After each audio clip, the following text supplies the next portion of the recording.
Malakas na dagundong ng kulog na sinabayan ng ugong ng malakas na hangin at ulan. Halos walang makita sa kalsada na tila binalot ng hamog sa gitna ng hagupit ng hangin. Tila naging ilog ang mga kalsada. Halos bubong na lang ang kita sa ilang sasakyan. Hanggang ngayong araw, tila may lawa pa rin dahil sa pagbaha sa gitna ng desyertong Dubai. Kaya naman ang ibang residente gumamit na ng kayak para makalabas ng bahay.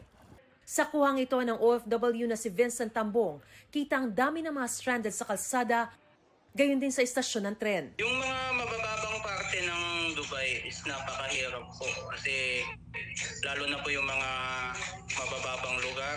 Marami ding sasakyan yung mga tumubog eh. Ayon sa mga eksperto, malamang ay epekto ng climate change ang kakaibang panahong naranasan sa Dubai. Maaari rin daw na nagpalala sa sitwasyon ng pagbaha doon ang kawalan ng drainage infrastructure sa naturang bansa. Ayon sa Department of Migrant Workers, 3 OFW ang nasawi dahil sa masamang panahon sa UAE. Kabilang ang 2 babaeng nasawi matapos masuffocate sa umusok nilang shuttle service at lalaking nasawi nang mahulog sa sinkhole. Immediately, nakipag-usap na tayo sa kanilang pamilya, personal, pununtahan ito ng ating mga regional officers. In fact, kagabi nga kausap ko yung kapatid ni Dante, na Dante rin ang pangalan sa Lucena.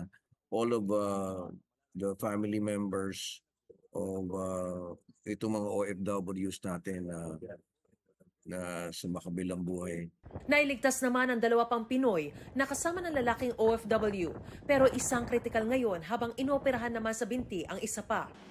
Inaayos na raw ng gobyerno ang mga kailangan para maiuwi sa bansa ang mga labi ng mga nasawi. Sa ngayon maaraw na sa Dubai pero patuloy ang aberyang dulot ng baha tulad sa Dubai International Airport. Bumupa na ang ulan at ang baha pero may ilang bahagi pa rin na merong tubig, around 650,000 ang OFWs. But in terms of yung affected, nagdi-distribute, nagsasagawa ng relief goods operation distribution ngayon. Isa pa sa problema roon ang pagbalik sa trabaho dahil sa mataas na tubig sa maraming kalsada at establishmento gaya sa kainang ito. Mula noong Tuesday, wala po kaming tubig. And kagabi po, nawala na po kami ng kuryente. Lahat ito, tinaha ko itong mga baha na to para lang talaga makaligo. At nakaligo po ako sa kanila. Sabi ng OWA, handa sila mag-repatriate ng mga gustong umuwi sa Pilipinas pero wala pang nagpapaabot sa kanila ng intensyong umuwi sa bansa. Para sa GMA Integrated News, Mariz Umali ang inyong saksi.